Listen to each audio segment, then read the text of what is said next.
gatinhos do meu 9º ano B. Hoje a gente está aqui no nosso 16º encontro virtual, a nossa 16ª aula, né? E hoje a gente vai estar aqui revisando para vocês poema, poesia e soneto. Hoje a gente vai fechar o conteúdo do módulo 5 e a partir da 17ª aula, da próxima segunda-feira, a gente vai estar dando início ao módulo 6. Então hoje eu resolvi parar tudo e a gente revisar toda a questão da estrutura da poesia, do poema, do soneto, entre versos, rimas, métrica, a questão da contagem mesmo ali das sílabas poéticas, a diferença das sílabas poéticas para as sílabas gramaticais, tá?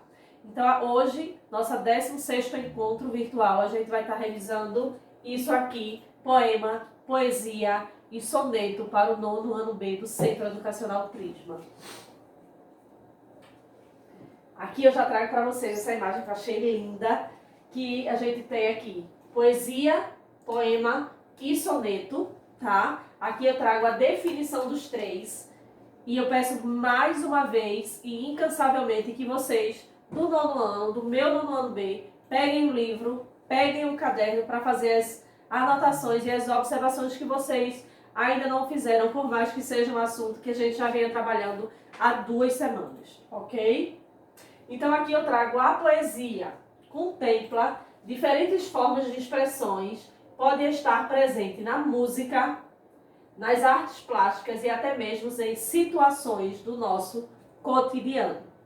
Quando eu falo de poema, é um gênero textual que apresenta e que permite suas identificações entre versos, musicalidade e empregos de metáforas entre rimas e estrofes.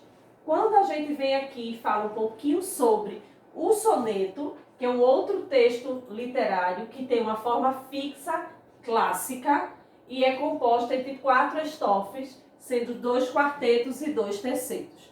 Quando eu digo que o soneto é um texto literário clássico, de estrutura fixa, entre 2 quartetos e 2 tercetos. Logo, eu estou dizendo a vocês que eu tenho, no meu soneto, eu tenho 2 estrofes de 4 versos e 2 estrofes de 3 versos, ok? Então, hoje a gente vai estar, basicamente, revisando esse conteúdo aqui e é por isso que eu quero que vocês anotem aqui. Essa imagem traz toda a base da aula de hoje e agora a gente vai estar aí dando continuidade a revisão do assunto e do gênero do módulo 5. Aqui eu já trago versificação. Quando eu falo de versificação, logo eu estou falando de verso.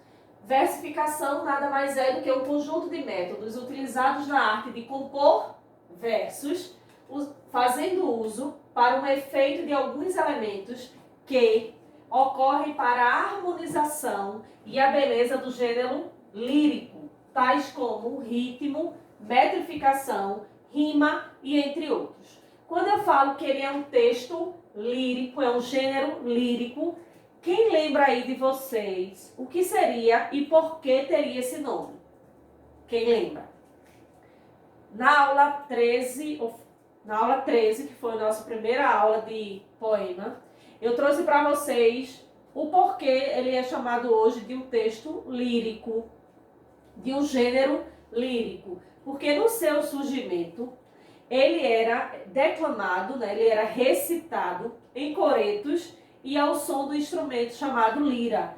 E pode ver que esse instrumento ele fez tanta parte, é tão fundamental para esse texto, esse tipo de texto, que ele incorporou ao gênero, uma vez que hoje é conhecido como gênero lírico, desde essa época que ele era declamado ao som da lira, que era aquele instrumento.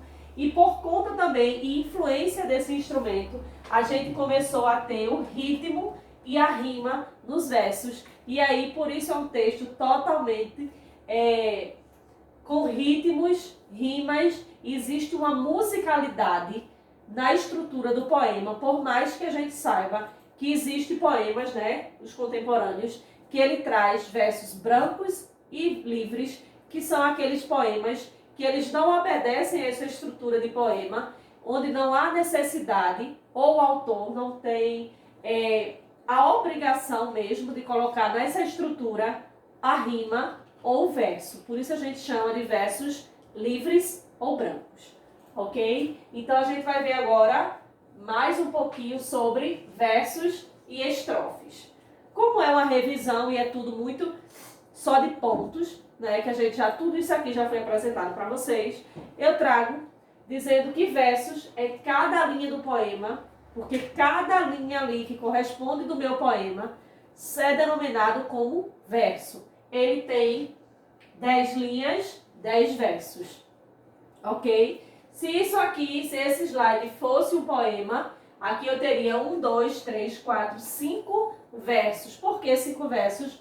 Porque cada linha do meu poema é denominado de verso. E o que seriam as estrofes? O que seriam as estrofes? Nada mais é que um agrupamento de versos e, por sua vez, compõe as estrofes. Eu posso dizer que é um conjunto de versos, como eu também posso dizer que é um bloco de versos.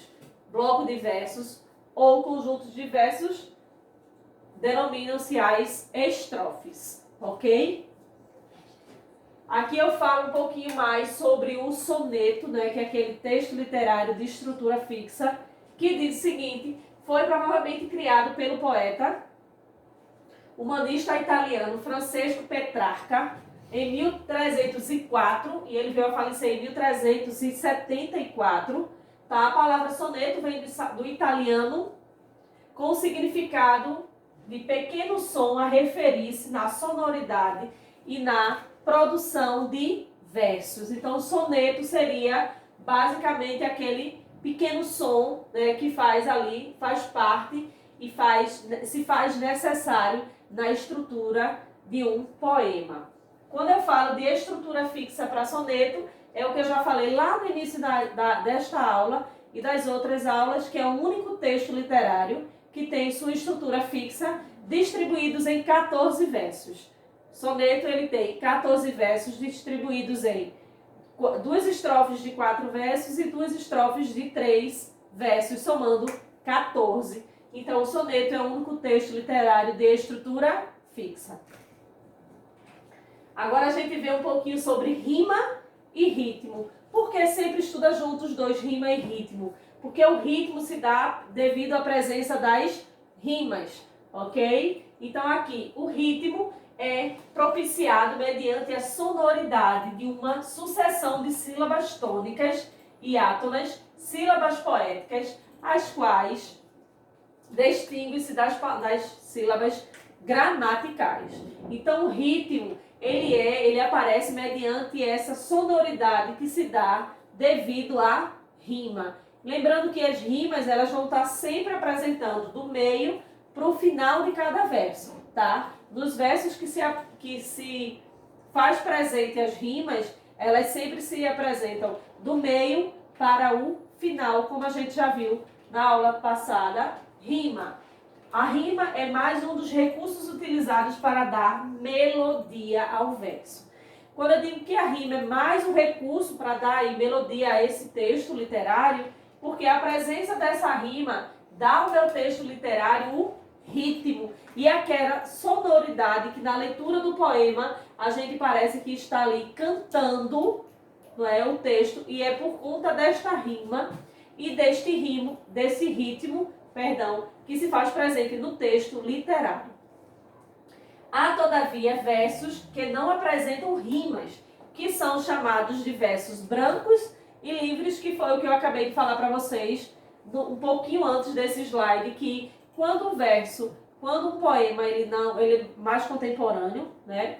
Esse tipo de poema, quando ele não se faz presente a rima e o ritmo, a gente chama de versos soltos ou brancos, mas a gente também não pode dizer que ele não se configure como um poema, ok? Aí a gente vê um pouquinho sobre a métrica. O que seria a métrica do meu texto literário? Ao realizarmos a escalação, o que seria isso? Seria a contagem das sílabas poéticas.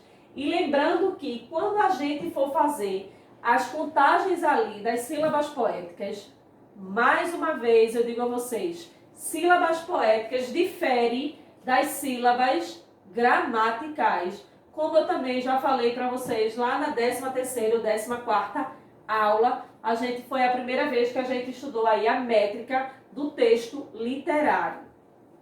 Percebemos que o primeiro verso tem apenas uma sílaba poética, o segundo tem 2, o terceiro tem 3, e assim sucessivamente, porque a gente vai contando ali as sílabas poéticas de cada verso. E agora eu trago para vocês um texto metrificado, para que vocês possam ver, tá? É esse aí, e que a gente vai dizer o seguinte: antes de trazer o texto, eu vou trazer para vocês o conceito, tá? De quando é uma sílaba com a estrutura para ser contada na poesia e como é as sílabas para contar de acordo com a nossa gramática, porque existe essa diferença, tá? Então eu trago para vocês aqui antes o conceito e depois a gente vê o texto literário.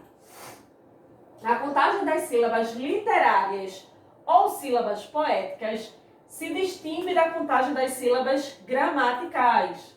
Isto porque quando a gramática é considerada um número de sílabas gráficas, na literatura se consiste o número de sílabas sonoras. Quando a gente for contar as sílabas de um texto poético, a gente não vai se ater às sílabas da mesma forma que a gente separa as sílabas gramaticais. Por quê? O que é que difere? Que nas sílabas literárias, a gente vai fazer o número de sílabas sonoras, a gente vai se ater ao som, e não como seguindo ali as gramáticas de acordo com a grafia, ok? Então essa é a diferença. Há duas regras que diferenciam sílabas literárias. E quais são essas regras? Contar somente até a última sílaba tônica de cada verso. O que seriam as sílabas tônicas? As sílabas fortes. As sílabas átonas são aquelas sílabas fracas. Então vocês vão contar somente até a última sílaba tônica de cada verso. E é assim que a gente conta os versos e faz aí a separação das sílabas poéticas. Unir sílabas quando houver um som fraco e um som forte ou vice-versa. O que seria um som fraco? Seria as sílabas átonas. E o que seria o som forte? As sílabas tônicas. Ok? Então, visto isso aqui, eu quero que vocês se assemelhem, se organizem e observem aí as semelhanças e o que difere tanto das sílabas gramaticais como das sílabas poéticas, das sílabas literárias, como queiram chamar, e o que seriam as sílabas tônicas e as sílabas fracas, átonas e fortes, ou vice-versa, ok? Então aqui eu trago o exemplo do poema para vocês, como eu falei que a gente ia ter acesso aí ao exemplo de um texto poético metrificado. E o que foi que eu fiz? Eu trouxe para vocês aqui um poema, onde ele está todo metrificado em sílabas literárias e em sílabas gramaticais, porque eu percebi pela última atividade que vocês tiveram uma dificuldade, que por mais que eu venha dizer aí que a literária é numa contagem, na gramatical é outra, mas aí houve essa dificuldade de vocês. E agora eu trouxe esse trecho aqui, desse poema de Fernando Pessoa, metrificado de acordo com as sílabas literárias e sílabas gramaticais. Aqui tem, o poeta é um fingidor.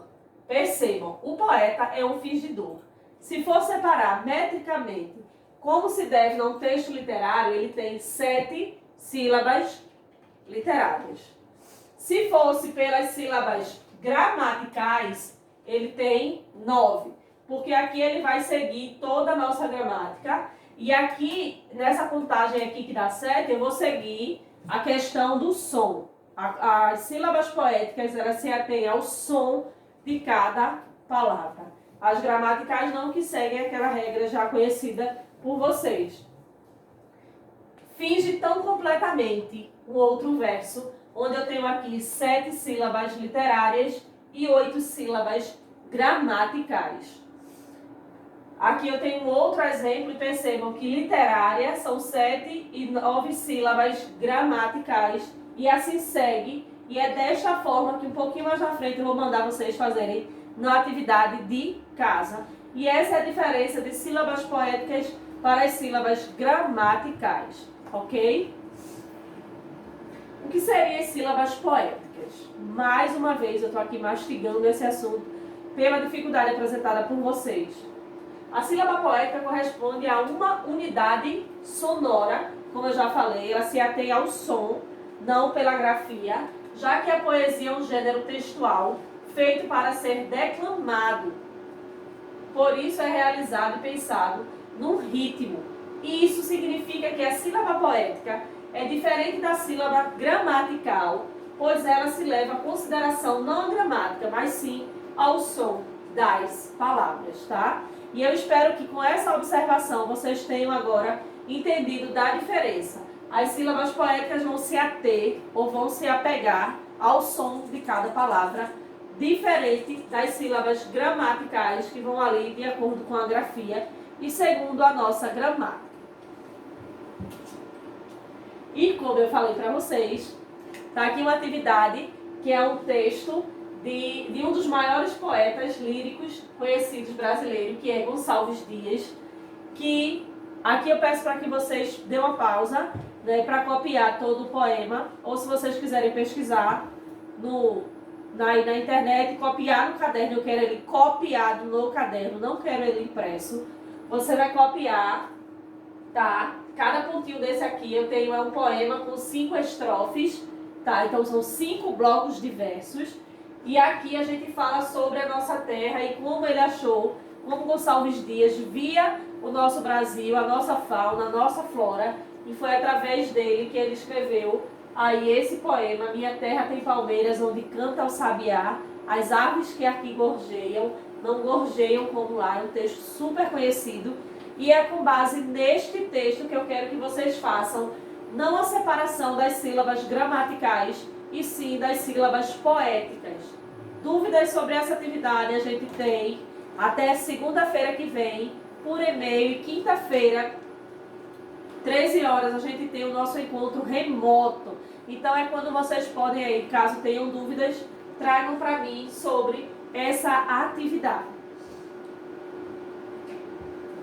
E aqui eu trago mais uma vez para o nono ano B o meu e-mail, que é prisma.jamilexavier@gmail.com. Qualquer dúvida ou até mesmo para o envio da atividades, como vocês já sabem, incansavelmente a gente diz aqui, todos nós que fazem parte do corpo docente da escola, manda por e-mail, tem o nosso encontro remoto, para a gente estar tirando dúvidas.